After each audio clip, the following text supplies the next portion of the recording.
The most embarrassing moment in BHVR's career has just happened.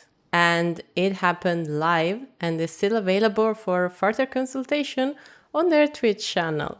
With the Walking Dead release, BHVR released a Walking Dead chapter with Rick and Michonne as characters, they decided to invite Chandler Riggs, the actor that plays Carl in the Walking Dead series, to play some games of Dead by Daylight with some very famous, well-established and respected content creators such as Odzarva, Mish, and Ghost Arcade.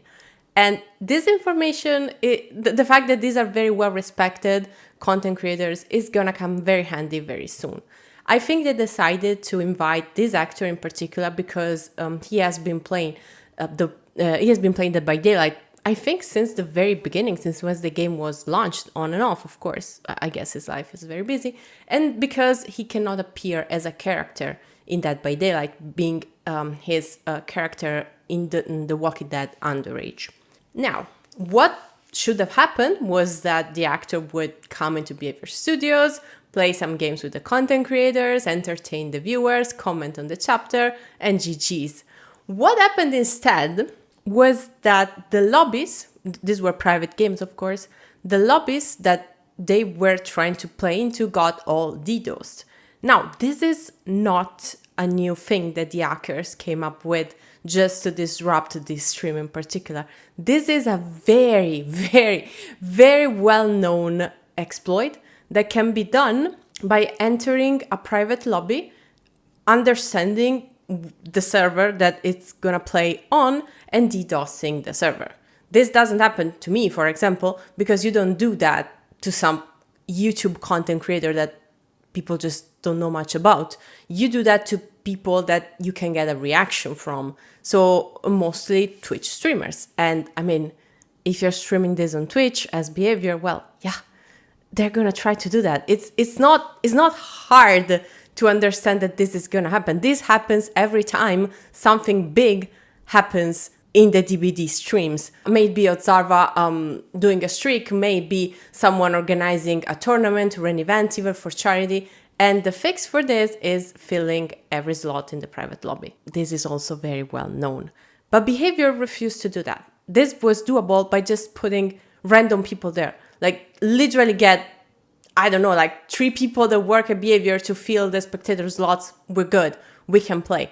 They refused to do that, and they refused the help of Odzarva, again, very well-known and respected content creator who is literally the face of the game, who has provided infinite amount of content that people watch to learn to play Dead by Daylight that BHVR hasn't provided for new players, who is, I mean, you can trust him on this. I wouldn't tell you trust Odzarva with your private life, but I would tell BHVR trust Odzarva with Dead by Daylight. This guy loves the game probably more than you, I'm sorry. And they refused the help of Oz that would have provided his own mods to fill in the slots. These people are the same people that he trusts with his own channel. Like, okay, mind-blowing. But if you don't want to trust him, completely fine. I mean, it's the face of the game. It was a folk whisperer. Is in the creator program. Sure, whatever. Just get 3 random dudes that bug test some shit that are in the next room to join from their laptops. How hard is that? Anyway, no, they were stubborn on this. They decided that no, not at all. We are not gonna do that. The stream is just gonna fail. And it failed. They had to cut it early because, well, there was nothing to say. Once the actor commented on what he wanted to comment on, and he played a little bit of It Has My Face, I think is the name of the game, they had to cut the stream because it was unplayable. And yeah, the hackers got what they want. Now, this video is not about that, shockingly enough.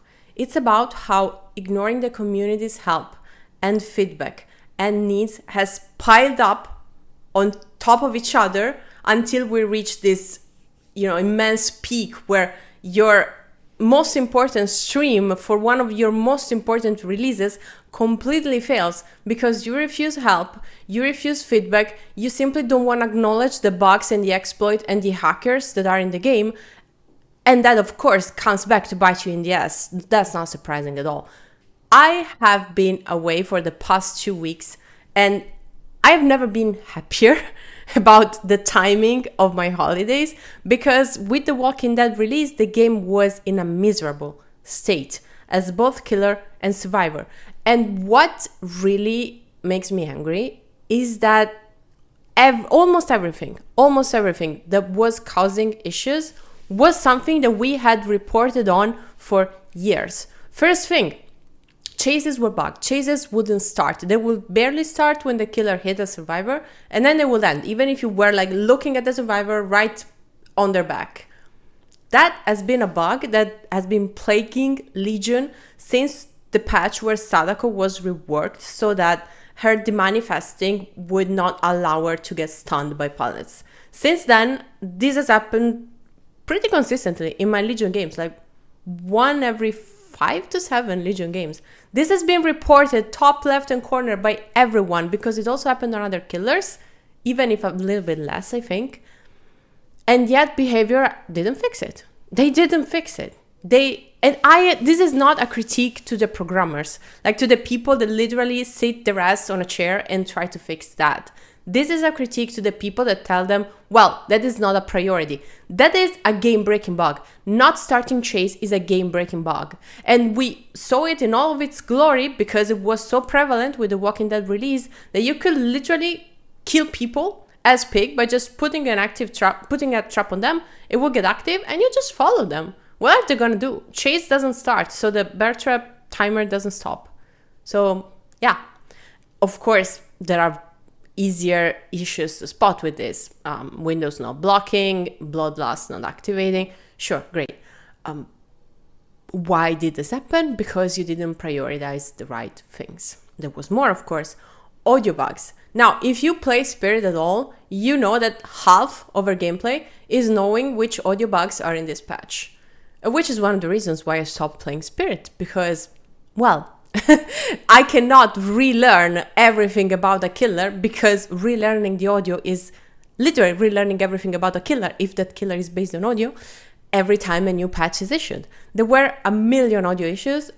People that played Vecna and Xenomorph have reported that the audio of their power came from the bottom left. Do you know which other characters have this same bug, but no one has ever done anything about it despite us reporting it? Myers and Freddy. Their footsteps always come behind them, and you're like, is someone behind me? No, it's just you. It's just you.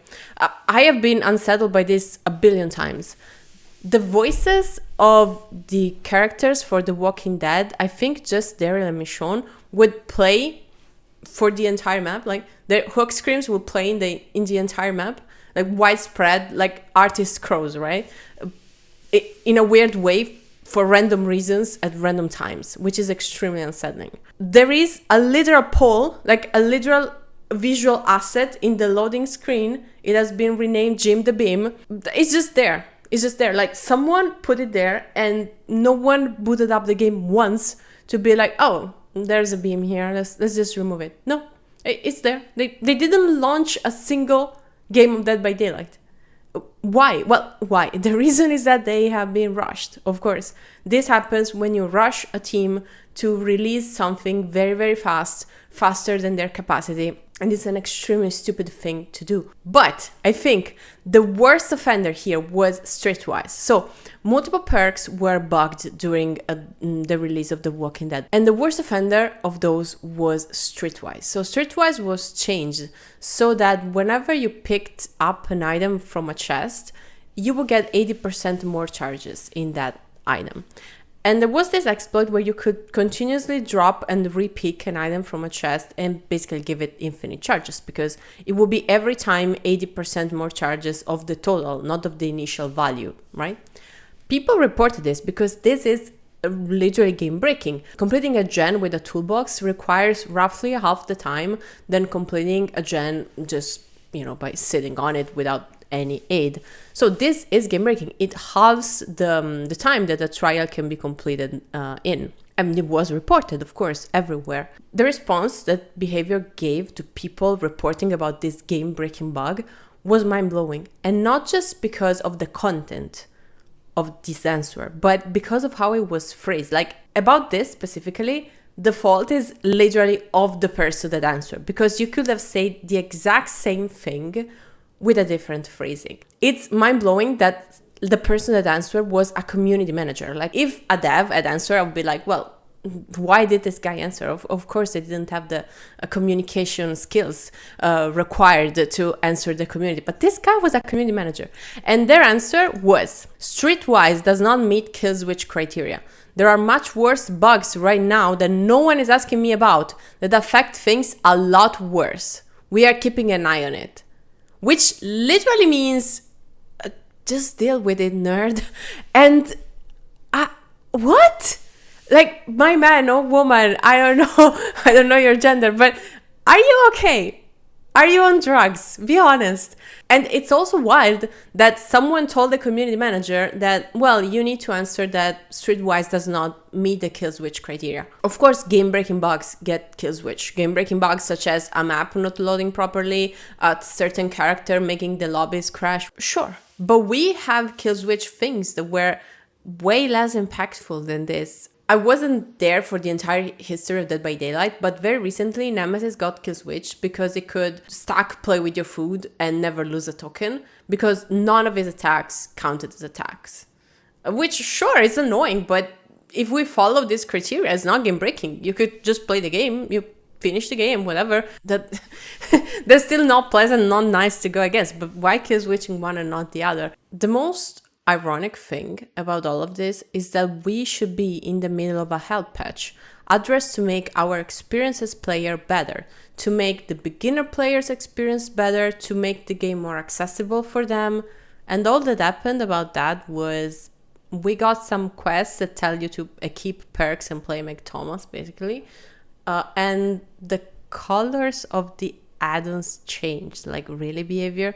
This is all you get. If you're a new player in Dead by Daylight, I'm sure your experience is greatly enhanced.